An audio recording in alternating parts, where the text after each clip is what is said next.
Po, magandang hapon po. Nagpabalik po ang inyong lingkod, no? At ayan, ngayon lang po tayo naka-update.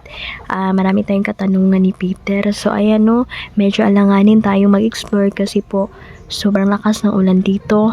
At sa pag-explore kasi namin, kailangan kasi namin tumawid ng ilog at posible pong lumalim po yung ilog na tatawiran namin. So magiging delikado po.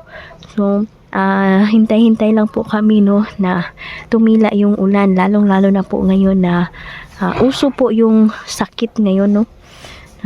Parang hindi maintindihan na parang virus ba lahat nagkakasakit, no, nagkakasakit ngayon. Siguro sa panahon at itatanong natin ito sa mga kaibigan natin na si Peter. So, ayan, magandang umaga sa iyo, kaibigan. Kumusta po?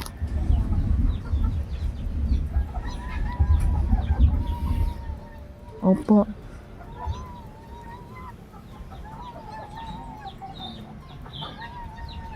Okay lang po daw si Peter, no? So ayan, wag nating kalimutan yung mga babala ng ating mga kaibigan, no? Sinabi ni kaibigang Peter na seryoso po ang nasa kadiliman ngayon, no? Yan, kung naririnig nyo po ang lakas po ng kidlat dito, kulog kidlat, murang bundak na sadning ulan ka.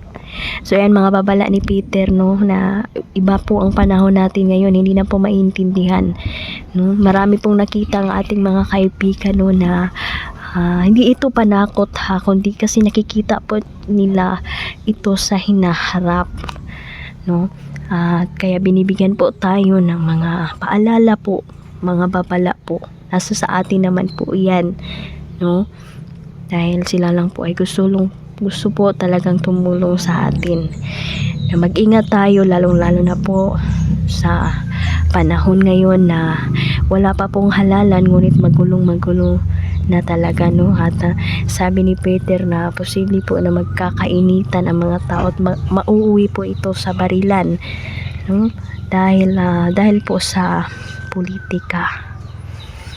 At hindi lang po kaguluhan, marami po pong mangyayaring nakikita po ng mga kaibigan natin, no, na maraming krimen na mangyayari, tulad po ng pagre-rape, pagpatay, no, ng mga asawa nila, ng mga anak, maling mag-unay-unay lang ang magpamilya, no, dahil po hindi na po kontrolado ng tao ang utak nila, dahil marami pong nasa kadiliman ngayon na umaatake. At parang naghi-hypnotize ito ng mga tao. At sabi din ni Peter na marami pong magpapakamatay sa taon na ito, dahil hindi makakayanan ng tao ang mga problema. Opo, kaibigan. Opo.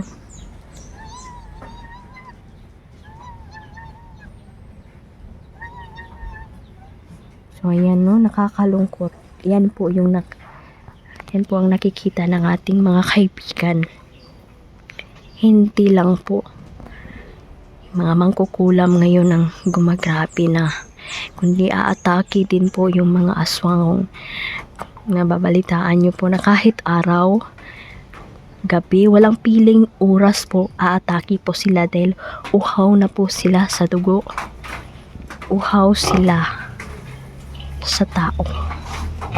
So mag-ingat kayo, kasi may ilan hindi po naniniwala, no, kasi nagbabase yung tao sa experience pero kung tayo nakaka-experience tayo ng ganito, ay malawak ang ating pang-uunawa. Mayroon talagang mga pangyayari na hindi po mahirap po may mapaliwanag, no. Kaya maraming salamat, kaibigan, sa mga babala ninyo. At yun pa rin, no, sabi ni kaibigang Peter na kung hindi naman kinakailangang lumabas ng gabi, kung wala namang bibilhin ay ayun.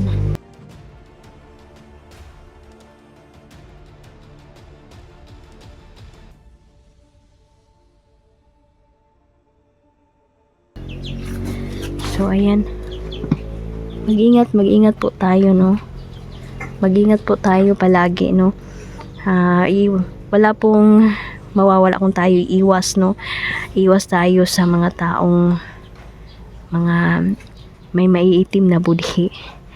So yan, tulad na lang po ng mga mangkukulam.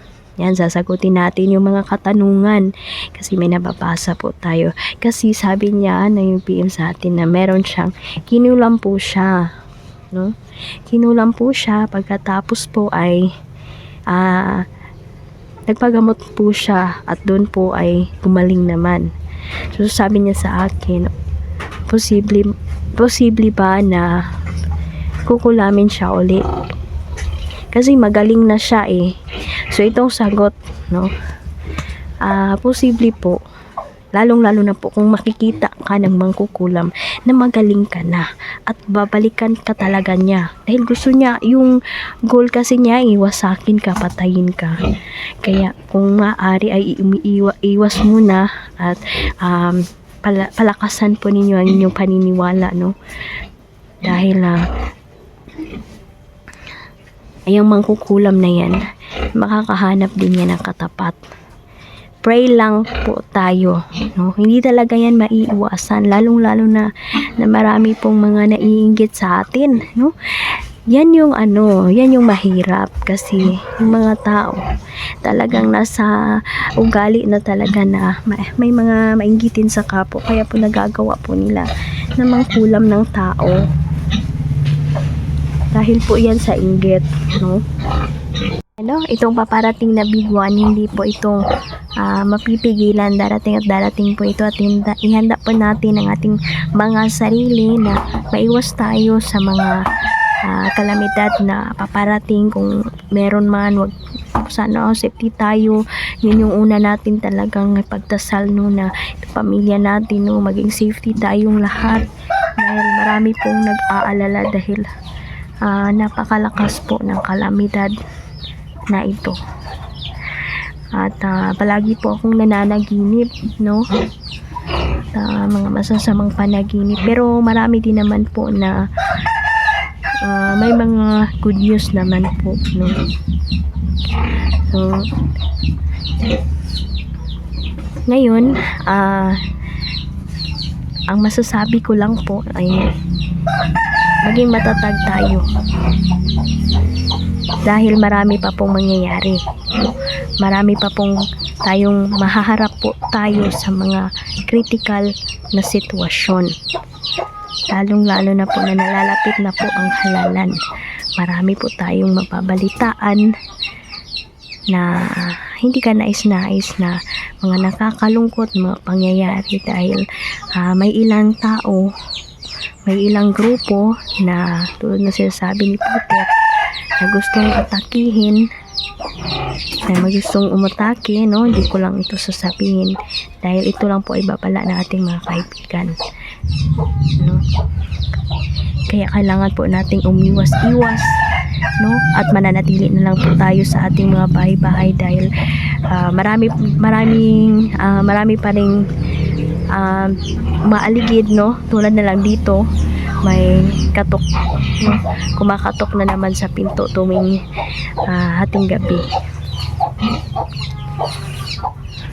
So, kaya inalerto na talaga lahat ng baryo dito na kapag may kumatok, wag na lang buksan dahil alam na natin kung sino sila, no? May mga nagbahay-bahay na, hindi natin alam kung anong nasa utak nila kasi ang mga ito, mga itiman na pumipilit na pumapasok sa bahay at may dalang mga itak, kaya maaga pa lang dito ay talagang wala nang lumalabas dahil alerto po ang mga tao dito dahil marami na pong mga pinuntahan yung mga itiman na bahay at isa-isang kinakatok nila. Buti na lang wala namang hindi naman sila napagbuksan, no?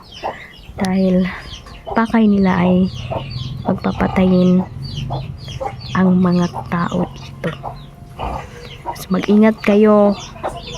Marami pa tayong mahaharap na mga nasa kadiliman po. Lalabas at lalabas na po sila. Nagsimula na po.